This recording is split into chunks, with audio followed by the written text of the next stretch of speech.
你知道吗？人要是没点修行，那你是真没有办法活下去的。特别是在现在这个世界，一个没有修行的人，随便一个人，别人随便一句话，随便一件事情，就会让你崩溃掉。因为人活着非常非常不容易，柴米油盐酱醋茶里处处都是是非，样样都是烦恼。凡夫俗子的世界里，人为难人，事为难人，比比皆是。没有修行就比较容易钻牛角尖，就容易在这些人和事里陷入死胡同，爬不出来，最后就被破人烂事耗干自己的精气神，受苦受难，越是往后。修行是人活着的一项非常基本的技能。一个人你想要活得好，你心里就要修得好。你要是修得不好，你就会看不到这世间一丁点好。因为人生之事，十之八九不如人意，活到白头全凭缝缝补补度过难关。做人你要是没有修行，就会有吃不完的苦，缝不完的事，怪不完的人。道德经里面有一句话，为学日益，为道日损，损之又损，乃至于无为。翻译的通俗一点，意思就是学习会让你越来越充足，一天比一天更进步，而修行求道会让你越来越简单，简单又简单，以至于不想作为了。从表层的意思来看，我们应该更注重学习，生活要丰富多彩，就需要不断地去用学习来充实。这么说来，修行求道对于我们的生活应该是有害的，而且现实当中的修行人，要么出家了，要么住山了，常常是我们世俗所认为的一种失败者的形象，所以很难让人向往。那么为什么要修行？修行的意义到底是什么？或者说它到底有没有什么好处呢？回答是肯定的，因为修行肯定有好处。如果没有好处，像李叔同那样聪慧而且杰出的大师，他不会表现得那么坚定而且决绝。但是要理解修行的好处，我们首先要搞清楚生活和生命的差别。我们一生通常都是在处理琐碎的生活问题，日出日落，或忙碌或闲散，面对的无非都是工作、家庭、同事、亲友。在这些来来往往当中，交换的无非是财色名利，成功失败，家长里短，是是非非。我们有时候快乐，有时候烦恼，有时候激情，有时候也会无聊。这个就是日复一日的生活，我们就这样一天一天的生活着，充满了对未来的向往，对过去的回忆。偶尔有一天你回忆起了童年，开心地笑了起来，可是笑过之后呢，突然又发现自己在不知不觉当中长大了，变老了。几十年的生命似乎就在眨眼之间给消失掉了，我们竟然也没有丝毫的觉察。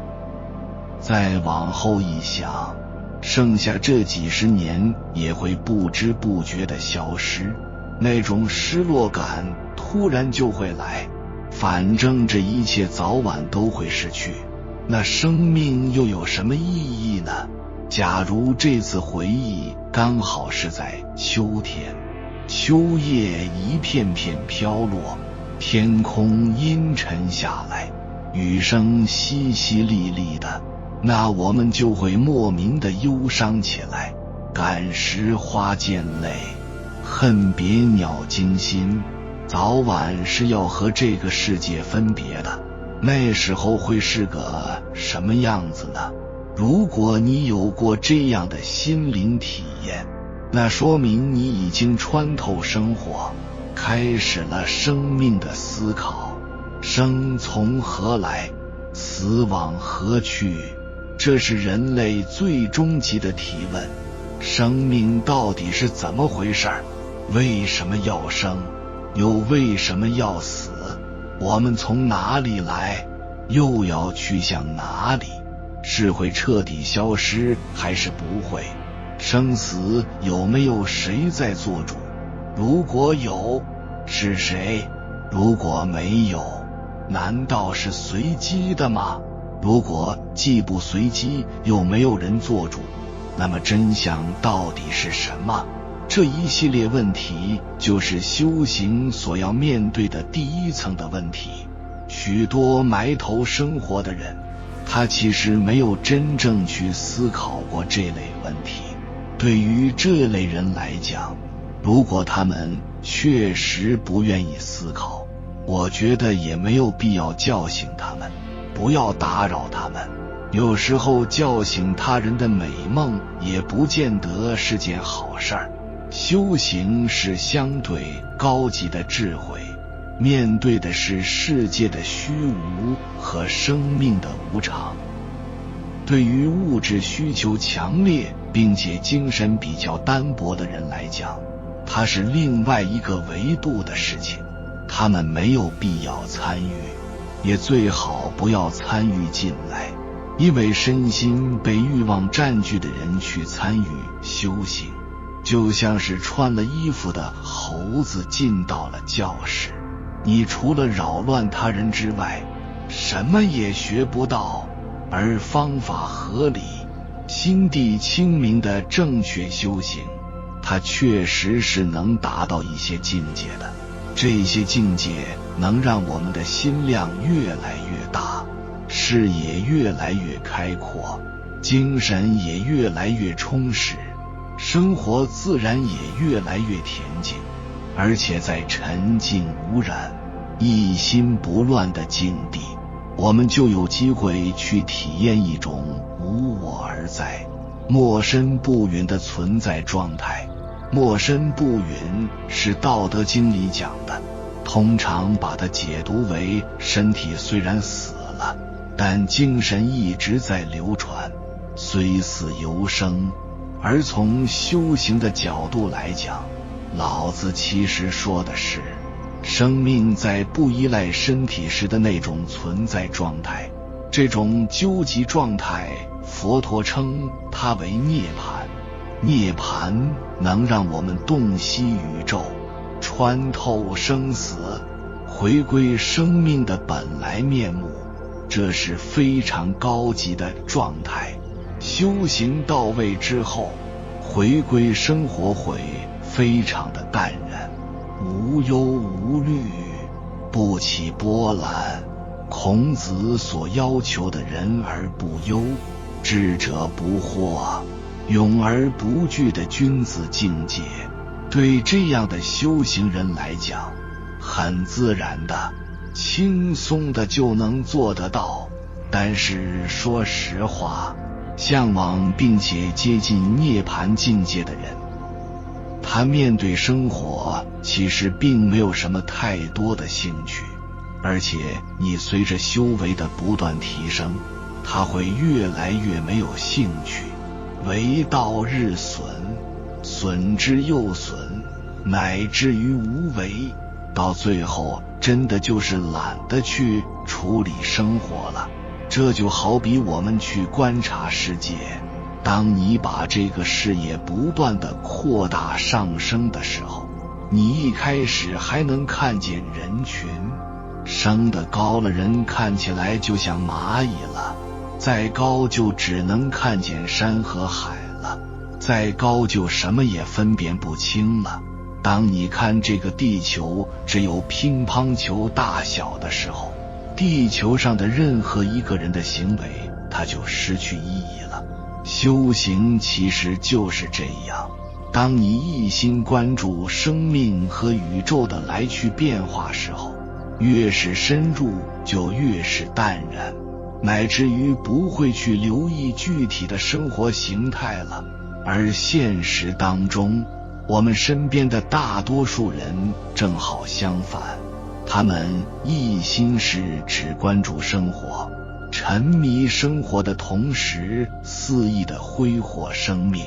却从来没有认真想过自己挥霍掉的到底是什么。君子忧道不忧贫，在圣人看来，人活得清楚明白要比你活得好不好重要的很多。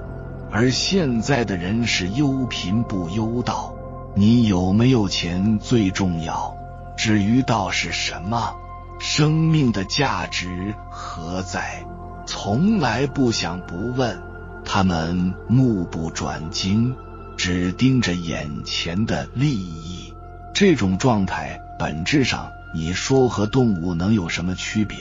如果内心完全是被欲望占据了，那甚至都不如动物了。这样的人浪费了生而为人最为宝贵的能力，他们的生命对世界是一种负担，对文明也是一种拖累。我们要时刻提醒自己，不要浪费生命，浪费我们作为人所特有的能力，警惕活成我们灵魂深处最讨厌的样子。最好的提醒就是修行，直指内心，修正自己的行为，让它顺应大道天理，在心中将磅礴万物化而为一，身形如山，胸怀如海，如不动当中逐渐通达宇宙万象，明了生命真谛，最终完成生命的升华。而这种灵魂上的高级进阶，就是修行所带给我们的最大利益。你听上去好像这种利益非常的虚幻，但事实上它只是局外人的错觉。当你真正入门了，会有许多真实的乐趣在里面。这些奇妙的乐趣透彻清明，能让人忘记一切烦恼。但是真把这些乐趣讲出来的时候，局外人大多又听不懂，他也不相信。而且道可道非常道，大道也是不能用语言文字来诠释的，需要自己去实践。这就像水的味道，只有你自己喝了才明白。听说的味道永远都不是自己的，所以想要彻悟宇宙人生的奥秘，最终还是得从自身做起，而且是越早越好。生活变来变去，无非都是在食色名利的游戏当中消耗七情六欲，一切终将随风而去，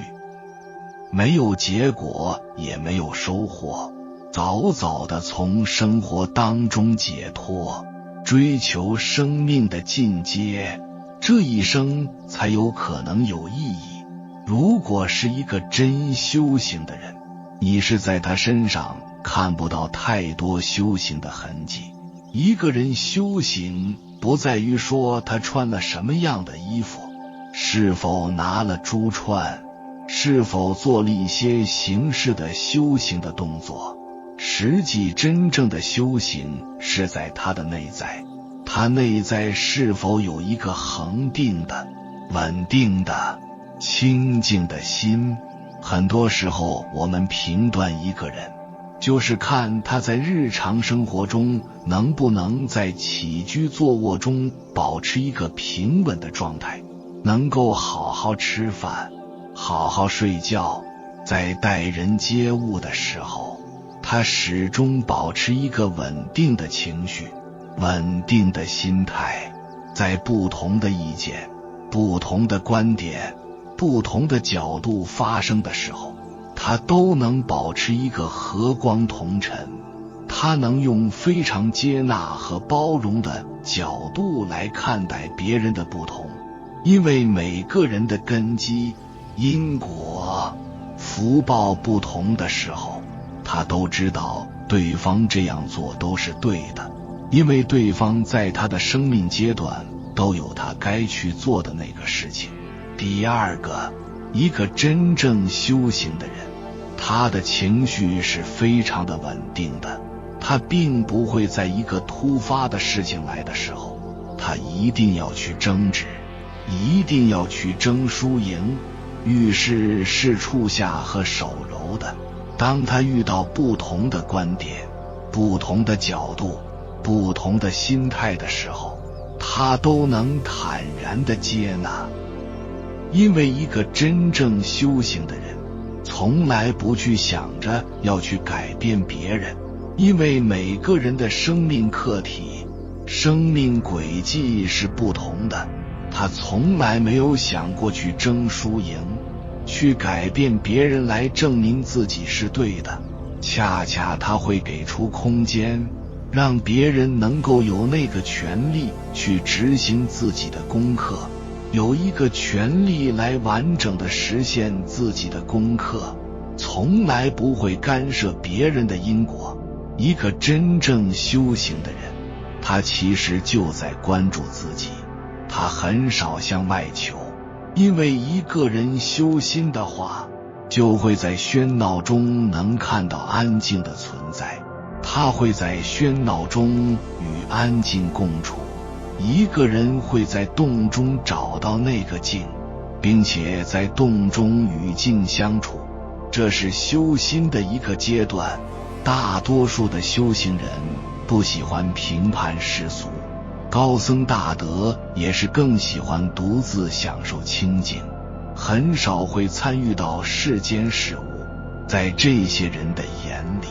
世间和出世间它是有着严格的界限的，既然出了世间，就不能随便越界，所以我们要非常的敬重这些出家人。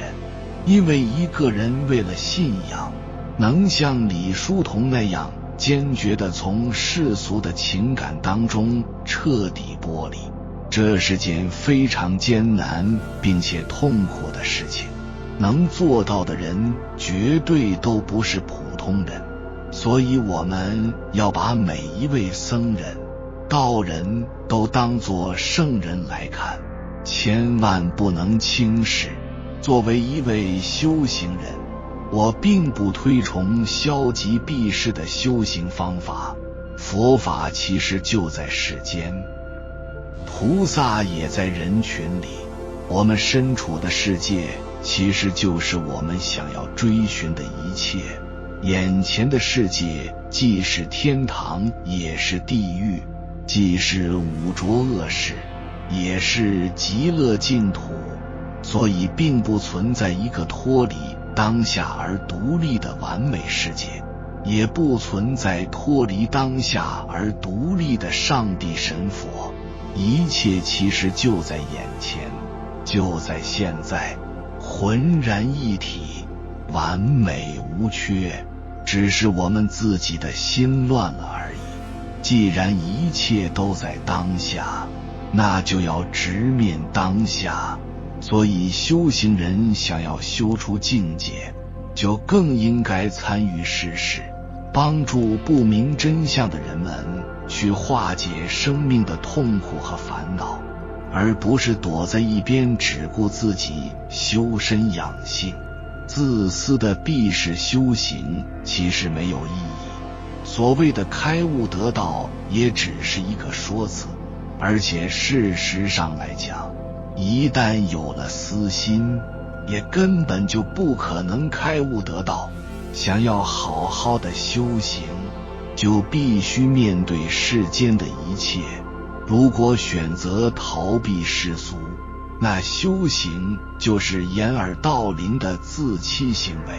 真正的修行悟道是在忘我、利他的过程当中去实现的。如果没有了利益他人的具体行动，那智慧和功德就成了无根之木，你无论怎么折腾，它都不会生长的。投身世间，利益众生，共建极乐世界，才是最大最好的修行。不要指望必是解脱，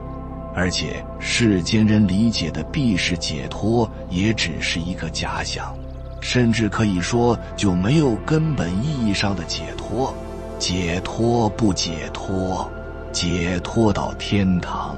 解脱到极乐，或者说身心脱落，超越生死，包括涅槃重生，其实全都是梦幻泡影，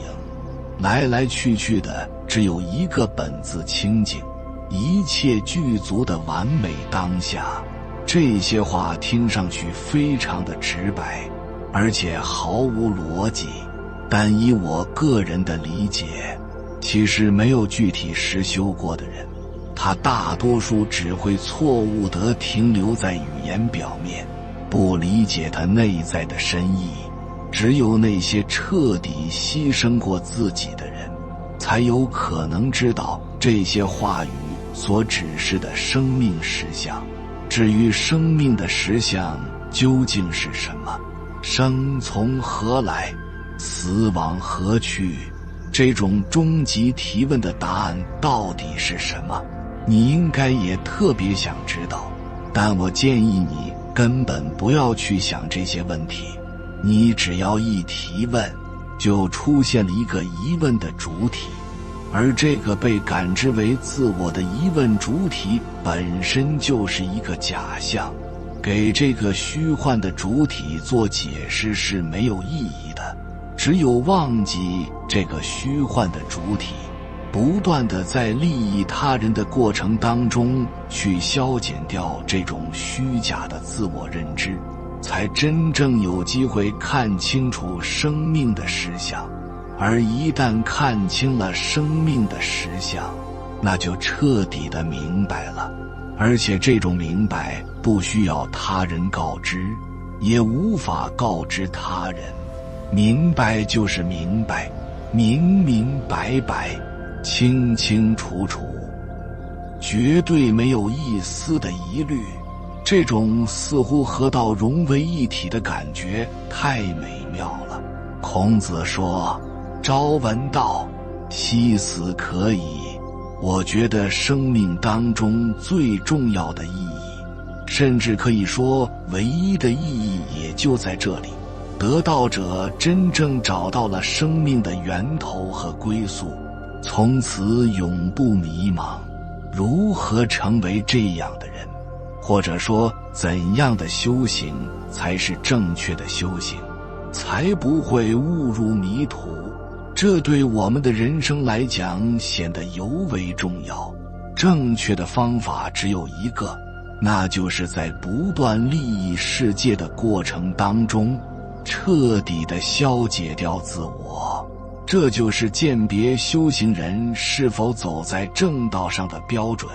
假如一个人整天吃斋念佛、参禅打坐，他的目的是为了提升自我的能量，或者是让自己更加的神通自在，那他的路肯定走错了，结果也肯定不会好。正道的修行必须是以利益众生为导向的，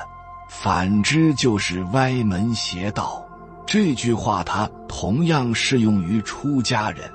那说到出家的话，修行得道和出家不出家并没有必然的联系，与修行唯一关联的只有我们自己的心，心外无物。任何人不论性别，不论出身、学历、职业，都可以证悟得道，涅槃成佛。只要他的心足够纯净就可以。不要认为必须出家才能成道，出家人只是一种相对特殊的修行人，他们的首要任务其实就是守护和传承佛法智慧，所以这就更像是一种工作，它就像是我们众多社会工作当中的一种，并不需要全社会的人都去做。很简单的道理，如果只有出家人才能去得道成佛，那人人都出家，没有人生产，没有人生养，世界岂不就自动消亡了？所以佛门出家人也被称为何担如来，就是担担子的佛，担子里装的是佛法，他们的任务就是守护和传承佛法，这其实和学者守护和传承知识，它是同一类的行为和作用。所以说，出家修行和在家修行其实并没有本质上的高低贵贱之分。修行，它真实的意义是修正自己的行为，让自己的身心去顺应大道天理。这不只是出家人或者是宗教圈的事情，而是每一个人都必须伴随一生的事情。我们也可以把修行理解为一种心灵的自我净化。家里时间长了，不打扫不整理，就会又脏又乱，心灵不打扫久了也一样。而且心灵一旦脏乱了，那生活就会烦恼和痛苦不断，生命质量也会严重的下降。修行简单来理解，就是一种定期的心灵清洗的活动，而且积极的修行不但可以净化心灵，减轻生活的烦恼，最重要的是，这是唯一可以让我们穿透生活，直达生命实相的方法和途径。人是一种非常高级的生物，每个人在世间的出现都相当于一次奇迹，这是非常不寻常的事情。所以我们不要把自己简单的当成一种动物，甚至是相信我们是从猴子变过来的。这种愚蠢的认知会抹杀掉我们所有的灵性，浪费掉生命当中最为珍贵的存在。只有正确的修行，才会让我们清楚地认知自我，知道真实的自己到底是怎么回事，从而在明白生从何来，死往何去这个终极提问的同时，找到生命的真实意义。人生不易，生活中我们总要历经重重难关。佛陀曾经也向弟子们开始修行的9大难关，快看看你能闯过几重。第1关，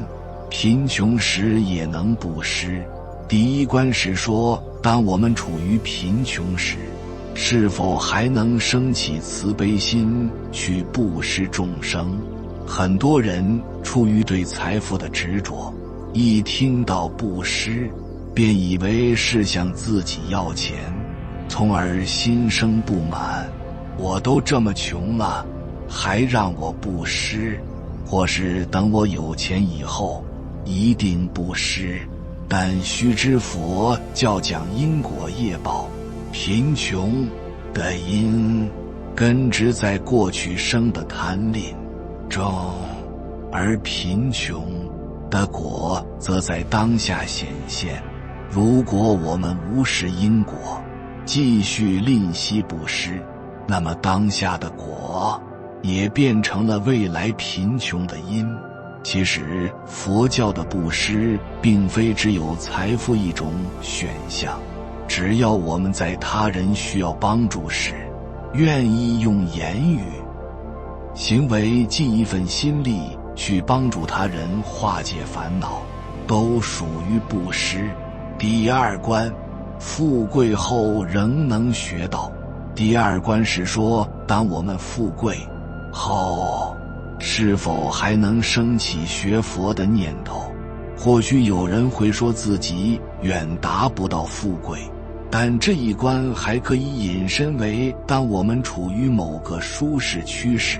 是选择安逸享乐，还是选择舍离欲乐，通过修行让自己变得更好。福报虽好，但如果终日享福而不知惜福，培福积福，那么福报总有耗尽的一天，就像天道的众生在福报享尽后，将面临天人五衰，此时再去学佛为时已晚，而我们还有选择的余地与时间。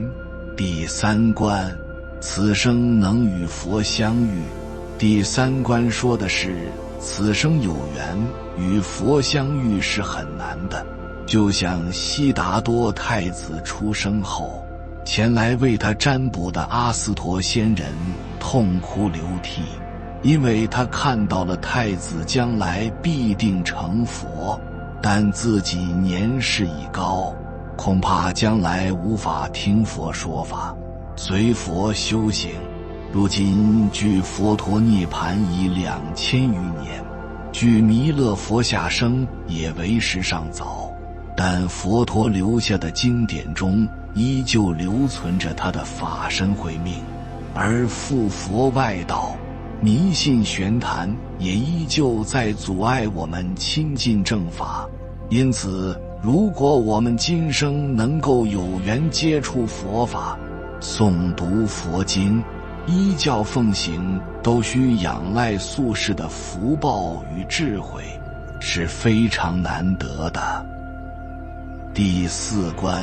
诵持经典，不忘初心。第四关说的是，我们是否有智慧能够诵持佛经，依教奉行。对于佛陀时代的人来说，因为经典都是口口相传，尚无成文的典籍，因此不光是诵持，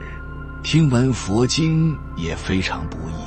如今虽然我们能够通过网络轻易地获取经书，但诵持佛经依旧不易，因为诵持既有用嘴诵读，也有用身心去行持。如果我们不理解学佛诵经的目的，总是在诵经这一形式上打转，也不去身体力行地运用佛经中的智慧化解烦恼，面对烦恼依旧束手无措，看与不看又有什么区别呢？第五关，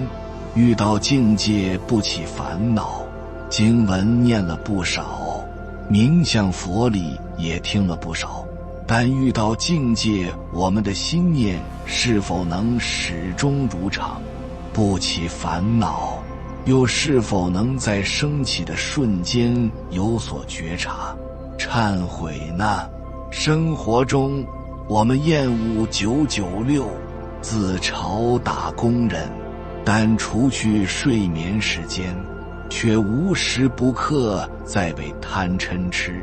打工。遇到喜欢的人与物，会想尽千方百计要将其追求，到手得不到会失落、愤恨、嫉妒，得到了又盼望更好的。遇到有人对自己或自己喜爱的明星出言不逊，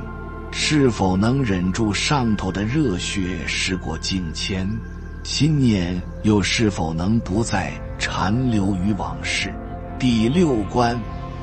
对待众生心行平等。佛教历来倡导众生平等，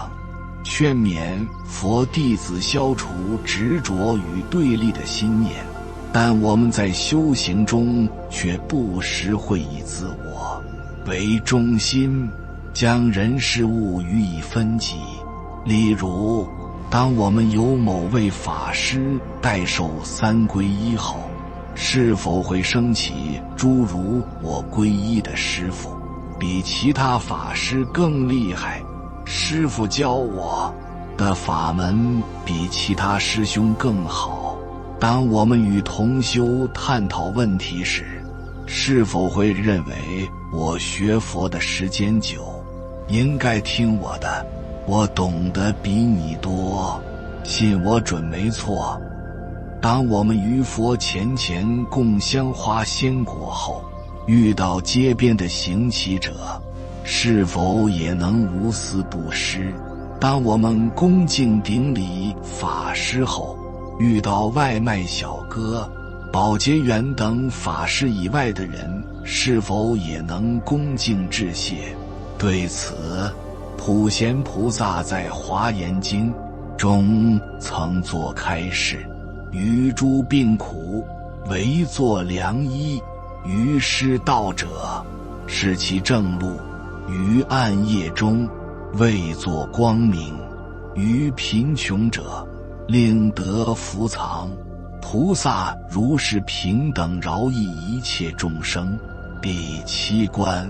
不说是非，谨言慎行。现代人常利用网络言行无忌，自认为说几句怎么了，又不犯法，但一句话可能会把人推向深渊，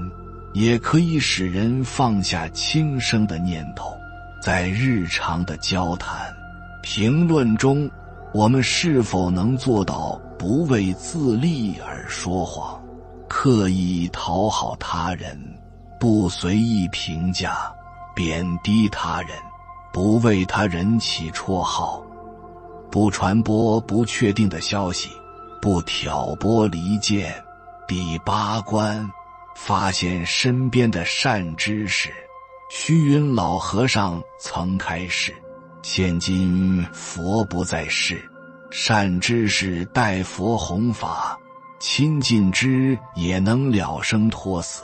但善根浅薄的会善知识也难，纵有缘见面闻法，不明所说之意，也无益处。我们常感叹当今善知识难寻，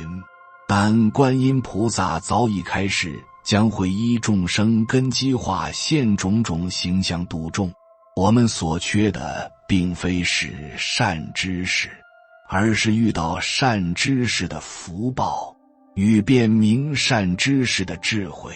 它可以是身边的每一个人，那些批评我们、纠正我们错误的人伤害我们，磨练我们心性的人侮辱我们，